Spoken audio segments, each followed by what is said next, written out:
Hi, my name is Paul Grogan and welcome to another Gaming Rules Review. In this video I'm going to be telling you what I think about Expedition to Newdale, designed by Alexander Pfister, artwork by Clemens Franz and published by Lookout Games, who kindly gave me a copy of this game for review. This is one of two games that I'm reviewing this month thanks to the support of my Patreon campaign. My patrons vote each month on which two games that I'll be reviewing, and this is one of the two that they've chosen for this month. If you enjoy the content that I make, you enjoy this video or any of my other videos, then please consider supporting me over at patreon.com. So, Expedition to Newdale. I've played this game, I think, 7 times now. I've played it at various player counts and I've played 4 games of it solo, including 3 in the last 24 hours. I really like this game. Alexander Pfister is one of my favourite designers. This isn't my favourite game of his. It is lighter than a lot of his other games. He's known for Mombasa, Great Western Trail, most recently Maracaibo, which are all fairly meaty, heavy, complex games. This isn't that. This is a lot less complex than those. The playtime is a lot less than those, but it still stands as an Alexander Pfister game. I enjoy it. There's a couple of bits about it I'm not too keen on, and I'll get into those in this review. Expedition to Newdale is the latest game in the Oh My Goods series of games. Oh My Goods is a little card game that came out in 2015, has had a couple of expansion sets for it, and there was also another game in the series as well, and this is the next one in the series. The events in this game, because there is a little bit of a storyline going on, which is quite nice, it's set 5 years after Escape from Canyon Brook, which is the second expansion to Oh My Goods. So it's nice the fact that these games are thematically connected, they're in the same world, there is this kind of storyline that's ongoing, and that's quite cool, is that a little world has been built up around this sequence of games. This is a board game version of Oh My Goods, the card game. There is a lot of similarities between the two, and I will be talking about the differences, as I mentioned, later on as to whether this, is a game that you should be looking at, even if you've got Oh My Goods. The game takes for 1 to 4 players. I mentioned earlier on that there is a solo mode, so it's 1 to 4 players. The printed time on the box is 90 minutes. You're probably looking at about 2 hours for your first game, with a bit of learning with 4 players, but the playtime will come down to about 90 minutes after that, and I can play a solo game of this in probably about 45 minutes. This game is advertised as being, what does it say on the box? An advanced level game in 8 chapters. And yes, there are 8 chapters to this game. It is a campaign mode driven game. It isn't like, oh, there's a base game and you can also play a campaign mode. You play the campaign mode. So the game takes place over 8 chapters, but it isn't like, your legacy or anything like that. There's no real spoilers. I mean, yeah, there is a little bit of an ongoing story, but it's just a nice background story. You can actually jump in and play any chapter you want. There is a handy setup guide on the back of the rulebook which tells you exactly how you set up depending on which chapter you want to play. I would suggest the first time you play through the chapters in order, but then after that you can play any chapter you want, because the first one starts off and you don't use the characters and it doesn't use the extra rules. What's nice about this campaign mode or the chapter system is that other rules are introduced as the game goes on, and extra cards will be added in to your main deck of cards depending on which scenario you're playing. So at the start of the campaign, mission 1 or scenario 1, chapter 1, I'll get the right words eventually, you use the main deck of cards, but then as that game goes on, you will add more cards into it, and then those cards will carry over to chapter 2. And as I mentioned, the setup guide on the back of the rulebook means that you can actually just jump in wherever you want. So it's kind of nice. A lot of games these days are going down the narrative route, and it's nice that they've introduced a narrative element into this game. So, a quick overview of the game. The game plays over 7 rounds. In each round, you will be using your action markers to choose which actions you want to perform, which will either be on your own player board to activate your buildings, which will produce resources, or actions on the main board here. The buildings start off as cards in your hand. Cards are a big part of the game. You will have a certain number of cards in your hand, and you can draw cards during the game. The cards, you can construct them as buildings, or you can use them as other things. You can use them to chain in resource production, etc., etc. Every time you construct a building, you will place a house on this map here. You can see this is the remains of my last solo game. So you'll be placing a house on the map. That might allow you to pick up a bonus tile and get you points and work towards your secret objective. At the end of the game, you will run your production buildings one last time, and then you'll add up the points, and the player with the most points wins the game. So as mentioned, I'm a big Alexander Pfister fan. I like his games and I'm enjoying playing this game. I've only played through so far 4 of the 8 chapters that come with the game. I am planning on playing the rest of the chapters because I do enjoy the game. There is a couple of parts of this game that are not particularly suited to my playstyle, but overall there's a lot about this game that I like. First of all, I love resource production and resource conversion in games. It's just one of those things that I really like, probably because I grew up playing a lot of computer games like the Anno series of games and things like that. And the only actual game that I've ever designed myself, not counting the Major Knight expansions, is a game which had cards which produced goods, and then you can use those goods along with other goods to convert into other goods that were more value. I just love resource combinations and conversions and things like that. And this game is about that. This game is about setting up production chains so that you can, generate the ore and then turn the ore into iron and then use the iron with the coal to convert it into weapons. That's what this game is all about. So I really like that. The worker placement action selection system, I like worker placement as a mechanism. And if you've seen any of my solo playthroughs of this game, the agonizing decisions, because you only start with these two action markers, is where do you go? Because 7 rounds in the game and you only start off with 2 actions, every action you take is going to be absolutely critical. I love the way that the cards work in this game. You are going to be drawing a lot of cards. You're going to end up with so many cards in your hand, and there are ways that you can cycle them round for other cards and things like that, but the cards are kind of multi-use because you've got the card itself, which is the building, and you can pay the cost and place the building. But the cards have icons on, which means you can use them to chain in to other buildings to boost their production. And there are no real dead cards in hand because there are other ways as well that you can just lose any cards in your hand to get another kind of bonus. So I like the way the cards work as well. I like the spatial aspect of placing buildings on the board, which the card game doesn't have. I like the fact that you've got a secret objective and the way that works. I like the way that the different chapters have a different goal at the end of them and a different objective. It means that in one game you will be, breeding cows and stuff like that. In the last solo game I played, I was trying to basically make weapons, but you have options. You don't have to do exactly what it says. There's normally a few ways to achieve the victory condition because otherwise you're at the mercy of the cards.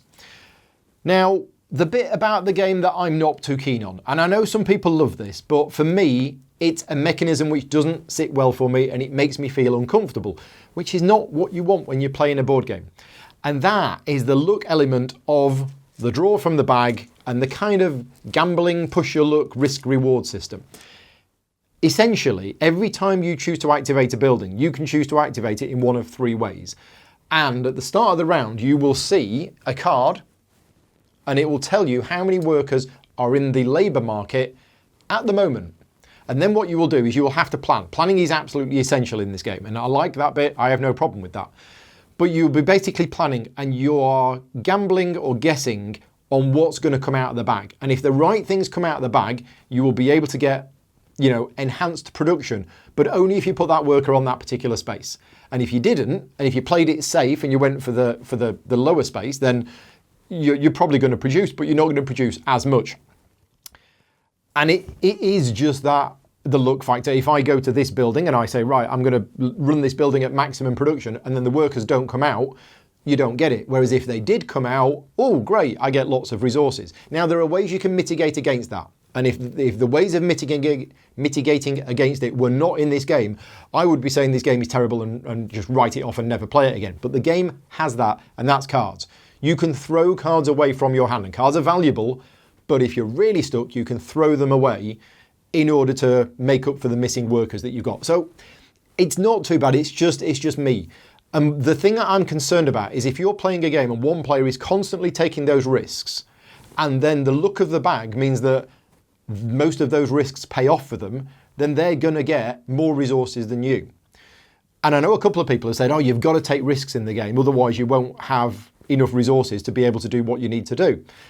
And it's like, well, I kind of don't want to. If you're saying that if I play it safe every time I play it, then there's no way I'll do well. Yeah, I'm not sure about that. Now, as I said, I've played this game 7 times. I've been really thinking about this. And this whole, does this card produce 3 or does it produce 2? I don't know whether that makes that much of a difference. There's so many other things going on in this game that are more important than just having an extra piece of wood which is worth 2. I mean, sure, right. At certain times in certain games, that extra 2 money might be absolutely critical. But overall, I don't think the bit that I've said is a problem for me is a problem in the game itself, because I don't think the impact of that, of having an extra 1 or 2 resources, makes that much of a difference. It's just an area where I'm having to sort of guess and gamble at what comes out, and especially if you're playing it multiplayer, one player just might get lucky, and you might get an unusual draw because you can play the odds. You know exactly what's in the bag, it's printed on the board, but there's 6 yellow workers in the bag, they're going to come out more often than not, and so at one point in the game they might not come out at all, and then your production might be completely messed up. So yeah, that's the bit of the game I'm not too keen on. The other bit, the luck element, is the card draw. Now, I mentioned earlier on, you're going to be drawing lots of cards in this game. And you are. But it could be, and there's lots of multiples of the different types of cards, in the deck, but it could be that you're looking for particular cards that go well with what you've got. So let's say, for example, you've got the armory, you've got the iron smelter, but you don't have the ore mine. So the iron smelter and the armory are completely useless unless you have any ore. There's no secondary market where you can buy ore. It's literally, you've got to have the right card. Now, that's not happened in the games that I've played because there's multiple cards in there and I've drawn lots of cards and I've generally found what I wanted. But it could be that you just don't get the cards that you want. Now, the counter argument to that is do something else.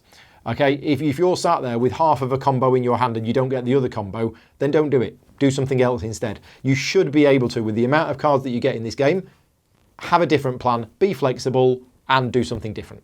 So, the variability in the game and the replayability in the game, because I think those two things are combined. I think there's quite a lot, and the reason is, well, there's a couple of reasons. First of all, the way that the bonus tiles come out. At the start of the game, you set up this map with bonus tiles, which you draw out the bag, and then you've got your secret objective, and then you'll have a character. Okay, that isn't enough, I think, for the game to be, fully replayable.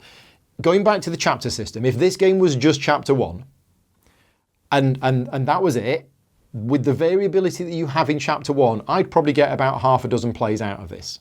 And then I'd be thinking, okay, it's a little samey now, I'm doing the same sort of thing. Sure, games are going to be different because of the cards that you draw, and there's nothing wrong with that, but after about half a dozen plays, I probably think, right, I'm done now. But the fact that there's 8 chapters, and the board setup, and the rules that you use, and the objective are slightly different, okay? It's not like you're playing a significantly different game, but it just tweaks it enough to feel different. That, I think, means that this game has a lot more replayability than if it was just one chapter, and a lot more variability as well, because once you've played through all 8 chapters, or even if you haven't, you can choose which one you want to jump into. Oh, and let's play the game with the bridges, and let's play the game with the boats, which has some extra cards. There's a whole, when you play chapter 1, there's a whole extra set of components. In fact, more. There's like these cards and these cards and these bridges and these boats. Don't use any of them. You only bring those in later on. So yeah, I quite like the amount of replayability. It feels that you're getting good value with this game, especially the game boards. I mean, the game boards, there are, I think there's three boards included in the game, each of which is double-sided. So yeah, this is map D. You will use this in a particular chapter, whereas this is map E, and you'll use this. And you can see it's not just the artwork that's different, the layout of the board is different, and there are extra rules. See, I've not even looked at this. This is a bit of a spoiler, but I don't even know what these spaces are. I assume that's where your boat goes. But yeah, different maps included with the game will increase the variability, and therefore for me, increase the replayability as well. The solo mode, I think, is a nice addition to the game. It's quite challenging. As those people who've been following me on social media or on my Slack channel, you'll know that I have been playing through it and I've come close a few times. And as I mentioned, I've done a couple of solo playthrough videos if you want to go and watch them. But yeah, the solo mode is nice. I really like the solo mode in the game. You're not playing against a dummy AI or anything like that. You're just playing the game as normal to try and meet the objective. But that objective is quite challenging to do so. And the first couple of times I played it, I was nowhere near. And then I spoke to the designer and he gave me a couple of tips and I was like, yeah. And it's that final round production and the cards you have in your hand that can really make a difference. If your objective is to get, 30 points worth of swords, you don't need to have any during the game. You just need to get the production chains set up on your board ready, and then when the game's over, you can run those production chains, and if you can produce the required amount of goods at that point, then you win. So you've got to remember that when you're playing the solo game. As I mentioned, it is challenging. There is a little bit of an ongoing storyline. In fact, the chapters are actually a bit of a branching storyline. When you make a decision in chapter 2, it can either go to 3A or 3B. That's quite cool. But yeah, anyway, solo mode, I like. I'd be happy to play the solo mode again. As I mentioned, I've played the game solo 3 times in the last 24 hours. And if I wasn't working this afternoon, I'd probably play it a bit more. So components-wise, components fine. No problems with the components. It's all good. Wooden pieces are good. The cardboard tokens are good. The card is good card stock. I mean, I've not even sleeved this game. That's odd for me not to have sleeved this game. And I've played it, 7 times and I haven't sleeved the game yet. I'm quite shocked at that. I've just realised I've not sleeved the game and I've played it 7 times. But yeah, the card quality is good. Rulebook-wise, generally speaking, the rulebook is good. There's 2 rulebooks that come with the game. There's the actual rulebook itself, and then the Chronicle. The Chronicle is basically the chapters, and you read through that. And if a chapter has particular extra rules in it, then those rules will be in here. The main rulebook is well written. There's lots of examples. It's very, very clear and very, very good, except for one bit. Now, we learned how to play this game. Me and a friend of mine, Paul, we learned how to play this game on video. I did a live video of me and Paul, and we learned how to play the game from the rulebook, and then we played it. So if you want to see that video, it is the 2 of us knowing nothing about the game, learning how to play from the rulebook. And there's one bit in there which is about the small circles when you take the bonus tokens that absolutely made no sense. And even going back and rereading it again now, that bit was really ambiguous and it didn't make any sense at all. Once you understand it, it's really simple, and it's one of those things that, and I can say this being a rulebook writer, it's easy to explain if you look at it in pictures and point to things, but actually trying to turn that into words was quite challenging. And the way it was done in the rulebook, yeah, for us, didn't make any sense. But other than that, rulebook was clear, and I had no problems with that. And as I mentioned, components all fine, so production quality, good.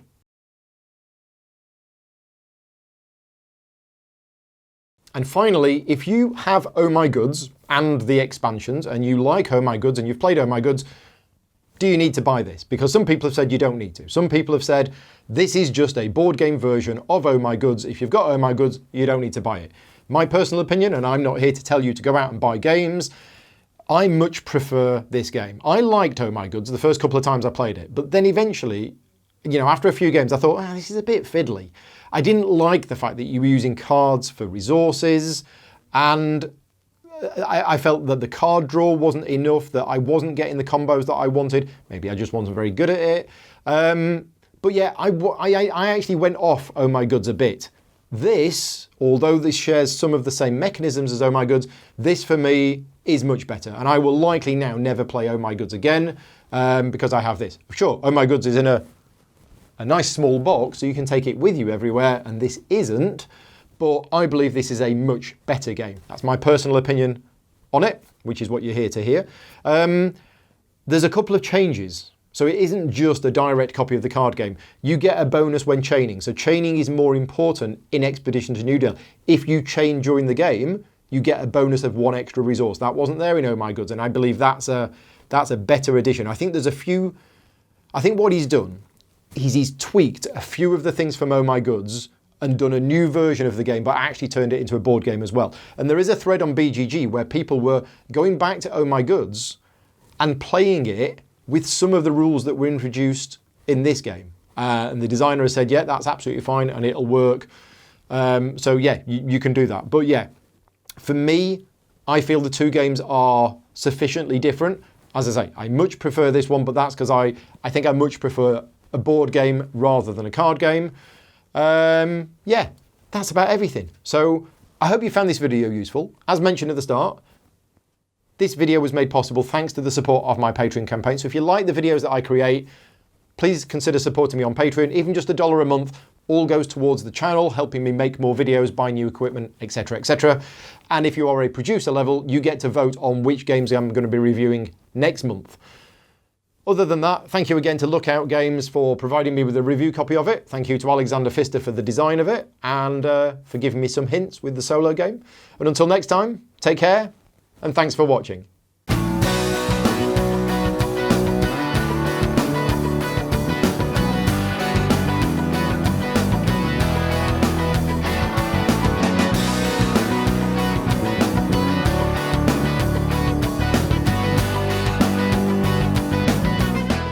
Gaming Rules is proudly sponsored by Game Toppers, upgrading your gaming experience. Visit GameToppersLLC.com.